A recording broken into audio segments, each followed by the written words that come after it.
Haha, nope. I'm really 50-50 with this one. On one hand, Lost in Vivo does exactly what it sets out to do, which is to scare the heck out of the player. On the other hand, the game is so clunky, repetitive, and a narrative mess that going on the journey to save your adorable service corgi the game sets you on is just kind of a slog. You play as an unnamed and ungendered protagonist who starts the game off on a surprisingly atmospheric late fall afternoon just walking their corgi. Things take a turn for the worse, however, when basically out of nowhere, a rainstorm kicks in, and thanks to some odd editing choices in the game, your dog is sucked down into the sewers and you must travel down to save them. I really liked the opening scene, even if the neighborhood simply looped over and over again until the storm started. I love the little bits of possible foreshadowing laying around, such as a missing persons poster and a newspaper that hints at government conspiracies. I really have no clue how your dog is sucked away into the drain, however, since it just smash cuts to your poor pup getting whisked away. I'm going to be honest,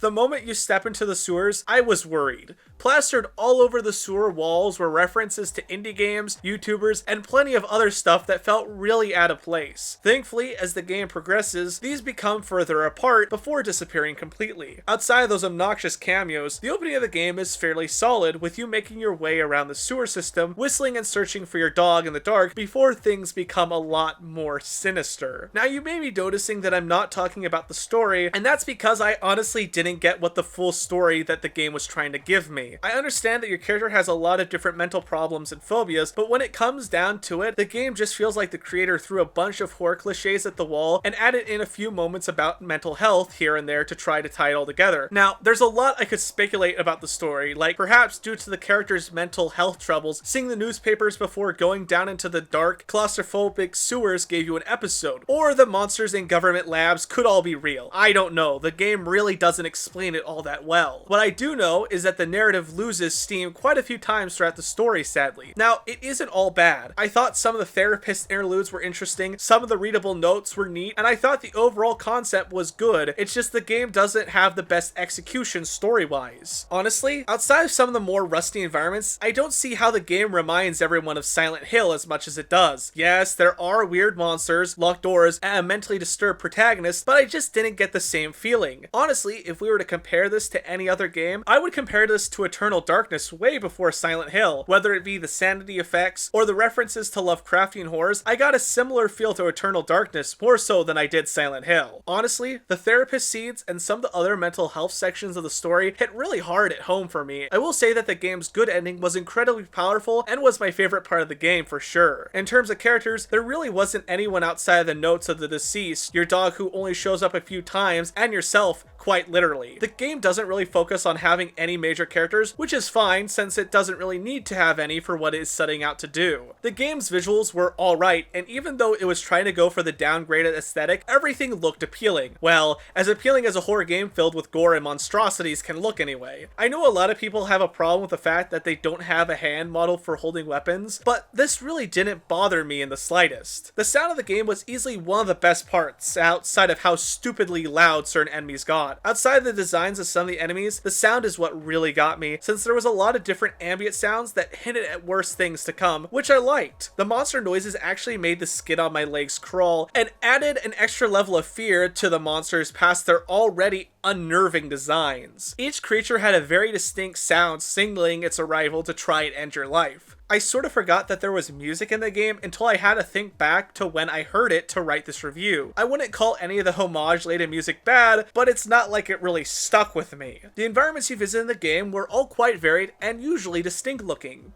Usually. So I will give that game that. Shame absolutely none of them felt connected in the slightest, and all of them just seemed to be a horror trope for the sake of it. And before too long, each of these areas quickly wore out their welcome, just becoming an annoying maze. Gameplay was extremely mixed, leaning heavily towards annoying and janky. Now I know combat is not always a horror game's greatest strength, so I generally do appreciate the attempt at having it here, but when the enemies are just so annoying to fight, it makes me wish I could run past them instead of being forced into combat with them. The gameplay gameplay can be put into 3 categories: mild puzzle solving, walking around until something happens, and combat, with combat being the least of the 3 things you'll actually do. You'll need to solve some simple key puzzles to progress, but these can get frustrating. Like for example, when you are in the labs and the gameplay doesn't tell you you can open the cabinets. Now you may be saying, but of course you can open cabinets, but earlier in the game you aren't able to, so my first instinct wasn't to try and open them out of the blue. Another huge problem is how some of the puzzles devolve into mindless walking sections, that more often than not results in the player dying because the game decided to trap them into an endless loop without really giving you any idea of what you were supposed to do. The walking sections sort of turn the game into an admittedly creepy walking sim, where you mindlessly try to find the next puzzle or combat section, all while stumbling around in the dark. Thankfully the game does give you a flashlight, but still. This wore out its welcome really quickly, because while you do get a map, the map can sometimes be hard to read. Mix this with the game sometimes changing the level around you, and you can understand how it might lead to some frustration. Finally, we get to the combat, and while it is sort of thrilling in the terrifying sense of hearing an enemy rush towards you, so you empty a clip of your gun in its general direction like a man-man, the gameplay isn't really all that great. The 2 guns you get feel unreliable, and the melee feels weak. The lineup in your arsenal include a sledgehammer, which barely does any damage, but will probably be the weapon used most, a Ruger pistol that is the best firearm in the game, a shotgun, which I found out only shoots salt rounds due to being a riot weapon, and a pathetic knife I actually never used outside of maybe once. From what I could tell, these are the only weapons you get in the entire game, and I really didn't care for any of them, sadly. Sure, the pistol is great for not having to get up close and personal with the bad men, but it can sometimes take a full clip to down a single enemy. The first time the shotgun was revealed filled me with glee. Then when I used it and it didn't instantly kill anything, I became incredibly disappointed. I only found out it shot salt after I checked my inventory. Speaking of the inventory real quick, outside of giving you flavor text, the inventory does absolutely nothing since you have recharging health, which if you ask me is a fine decision, because it recharges slowly enough that the enemies still have a chance to get a hit in, but also saves you the annoyance of searching for health kits. I find it funny that the recharging, alongside the floating hands, are usually people's biggest complaints with the game, but are non-issues to me. Now, to save the game, you have to find a save room, which thankfully allows you to save as many times as you may want, but sometimes you may get chilling consequences for doing so. There are collectible items in the form of 4 audio tapes, but all these do is allow you to play a couple confusing, nonsensical side arcs that I really didn't see the point of. Things like burning a statue in a cabin in the woods, or trying to sleep in a haunted, maggot-infested motel. They weren't even videotapes where having the player control the person aside of the events would make any sense, just audio logs. The monsters in the game were great, and I hated them for all the right reasons. Each of them were distinct, and it was incredibly unsettling and unpleasant to look at them, let alone have to deal with them. There was a good variety of designs as well. However, their attacks were extremely limited, usually resulting in them just bum rushing you until one of you was killed. Enemies also sponge up a lot of damage, and the bosses were a pain to deal with the first time. Although thankfully, bosses had the best worst designs out of all the enemies. The final boss of sorts, yeah, that's just nightmare fuel right there. Shame that even though all of them were as creepy as they were, none of them really stuck with me in terms of actually scaring me after I put the game down. Sure, I wanted to constantly look away from the screen due to how they looked, but even after laying in my room in the dark, they didn't have any lasting spook factor to them. And with all that said, you probably think I hate this game, but I'm going to surprise you and let you know that I actually do recommend it, even with all its faults. Granted, I only recommend it for the Halloween season, and even more so if the game is on sale, since the asking price of $11 is a bit steep for me, but I do recommend it. If your goal is to be creeped out or even downright scared by a game, Lost in Vivo is a short experience that will get the job done. It also has multiple endings for those of you that don't have the soul to get the good ending on your first playthrough, among other bonus content. The game is chock full of annoying problems and plenty of frustration when it comes to some of the side tasks, but the fact that the game is actually scary without relying heavily on jump scares more than once or twice is fantastic. The game will only take you about 3 hours your first playthrough, less if you don't get lost and are really good at the combat. But there are some hidden modes along with other endings like I said. Sadly, there are no new weapons on your New Game Plus, which is a real darn shame since I feel as though there could have at least been a rifle replacement for the weak excuse of a shotgun. All in all, Lost in Vivo is a good game for everyone out there looking to be scared for a couple hours on a budget, but for everyone else, it's easy to give this game a pass if horror or rough first-person shooters with heavy puzzle exploration aren't your thing. If you enjoyed the video, please consider sharing with your friends or checking out my Patreon linked in the description below. If you have any comments or requests, please leave them in the comments down below, since I read and reply to everything. Until next time, this is Thierry Williamson signing off until the next video. See you guys!